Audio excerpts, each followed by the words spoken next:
What it do? What's going on, YouTube? It's your boy.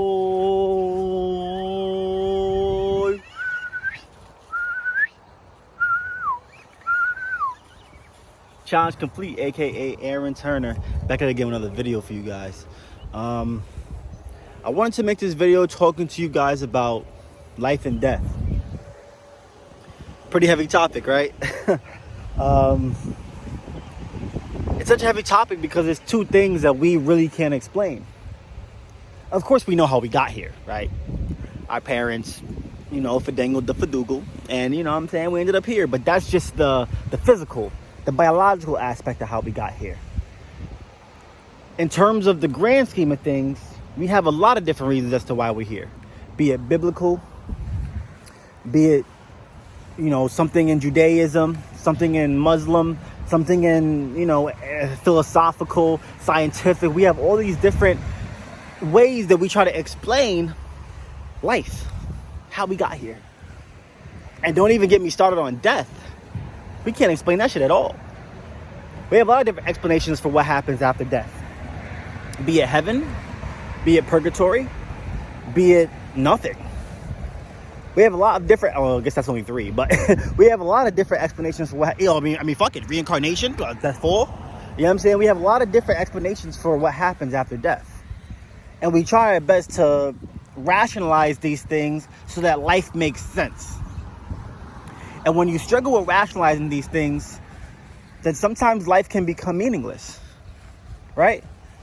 I struggled a lot with that myself. Me personally, I'm a big philosopher. I love to, study philosophy and just come up with different answers and explanations that people have probably written off or already in their brain have figured out based on affirming to a certain religion or faith or belief, be it scientific, be it agnostic, be it like whatever. I personally am a philosopher, so I'm always going to question and have questions about what this life means. And it was a big struggle for me. Because for many years, life didn't make sense, right? I couldn't understand, what is this? Sometimes I would just sit on my couch and look at my hands and just be like, I'm really in this. This doesn't feel like I'm a part. It feels like I'm in, if that makes any sense, right? Like when you look at yourself, when you look at your vessel, the thing that you control, it feels like there's some kind of power controlling the vessel, some kind of energy source that powers and brings movement to the body that you're in. And oftentimes I'll find myself asking myself, what is that power? What is that energy? And if it's greater than myself, how do I harness that to really push this life as far as I can? And that opened up all sort of questions. Well, what is this experience then? Is our experience just limited to just this one plane of existence? Or was there previous planes that we've had to work our way up to? What's this next plane of existence after death? What does that look like? Is it the heaven that we speak of and dream of? Or do we just reincarnate and start over here again? As a different life source, in a different place of time. We know that there were things before us. Be it prehistoric humans, be it little forms of life energy like bacteria and just little tiny forms of life. So we know that there's definitely tiers to an experience of life. Just look at my dog. My dog is alive, but he experiences life in a way different fashion than I do. At least to my observation of it. For his purpose, he's just sitting there just trying to find what's next. He's sniffing the ground because he likes to, looking at the little butterflies go by, and just that's about as much as his life is. He eats, he plays, he does what I tell him to because I taught him how to do that. Same thing how we do. But he doesn't worry too much about guilt or shame or depression, any of these complex emotions. Dogs feel sad, dogs feel happy, dogs feel glad, dogs get hungry. All these very simple emotions, but they don't have the intelligence to have the complex emotions that we do. And so I ask myself a lot of times, what are our complex emotions for? And how do we best utilize those complex emotions to enhance the experience that we have here? Because sometimes I think that sometimes our complex emotions are a curse. Sometimes it feels like because we have the intelligence to have these super duper complex feelings, that we kind of curse ourselves by overindulging in these complex feelings. And that sometimes if we just lived a simpler life with very simple emotions, life would become a lot easier. For example, if you wake up in the morning and you just say, hey, I'm happy. I don't care what my bills are. I don't care what I got to pay next week. I don't care how much food I have in my fridge. I don't care, about anything. I'm just going to choose to be happy because that's just what I choose. Then isn't that pretty much what you're looking for? If you put too much emphasis on these things or these goals that's going to provide that happiness, and if you don't achieve those goals or get those things, then what happens to your happiness? Do you not get it? Do you feel like you don't deserve to have it? All these different things that make people depressed, that make people sad, that make people just be like, you know what, I hate this life.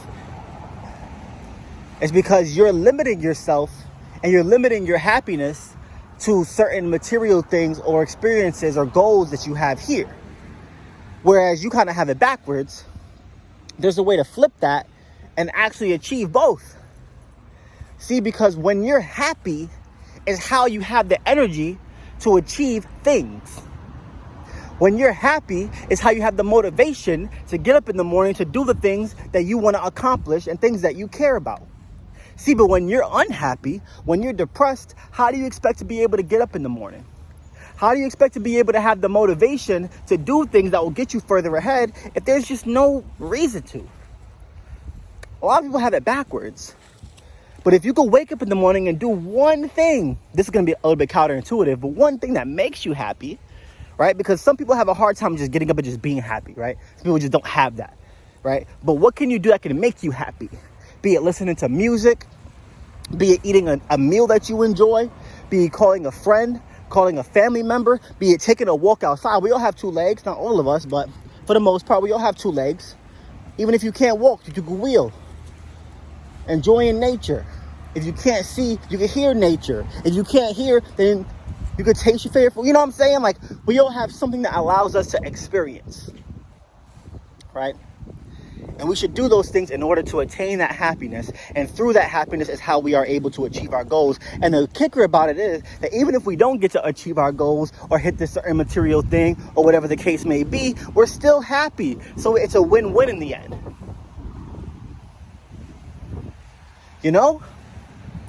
And that's kind of how at least for me, I've tried to think about this whole life thing. You know?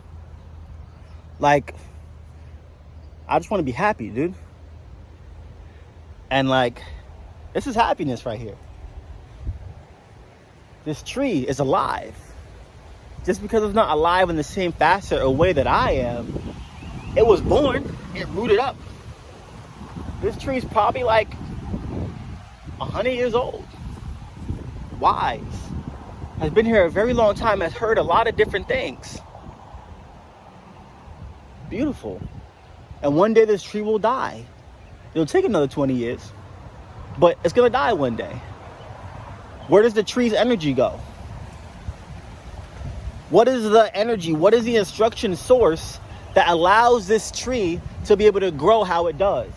Same way how we have DNA, which is basically instructions for how we're gonna like grow and how we're gonna end up, be it our curly hair, be it our blue eyes, be it our dark skin, be it our long feet, whatever. Trees have a DNA too that says, hey, you're gonna grow up and you're gonna sprout branches, and then your leaves are gonna be attached to those branches, and yeah. But look at how funny life is right now. Watch how I'm about to blow your mind. So I love nature, right? I'm taking a walk in nature. Every step I've taken has killed life. Be it the grass on the ground as I'm taking my steps, or be it the insects that live under it. If we're all energy source and all life is created equal, at least to the degree of being able to experience, how is it that with every step I take, I'm killing something?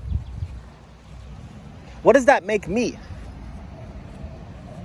Does that mean that killing is okay? Or is there a certain tier of life to which killing is okay? To where I can kill a life that's lesser than mine in reference to our experience, but can't kill a life that's on the same tier. That doesn't make much sense, does it? So is killing fine? For us to eat, I mean, sure, we can eat grass and stuff, but even grass and plants are alive. So in order for us to survive, we have to kill something. So what does that mean? Does that mean that living your life inevitably comes with good and bad?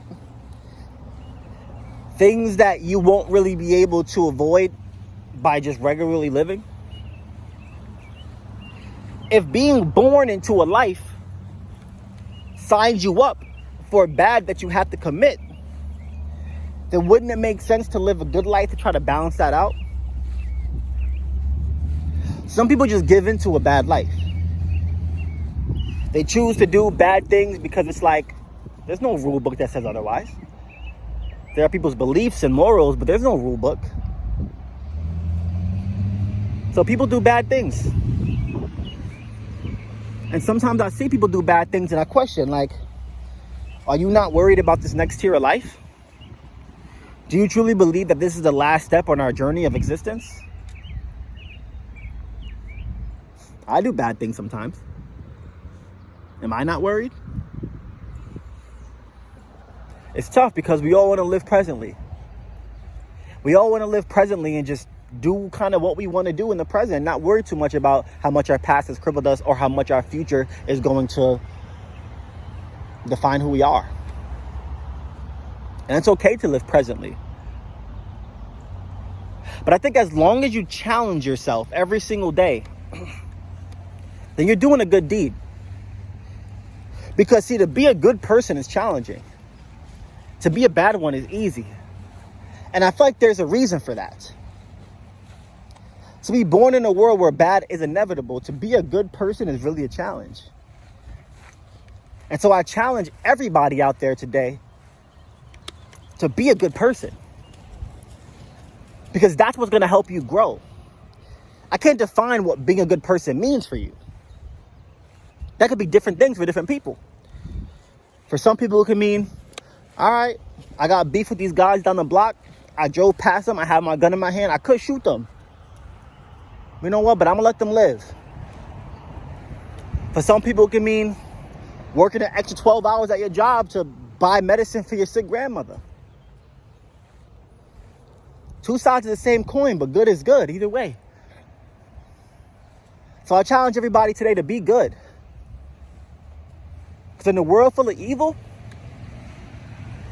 that's what's challenging. Can't really always explain what life and death is. But I'm trying my best to give you guys some kind of direction or influence as to how it could go. Shit, I don't know. I'm here just like all of you guys.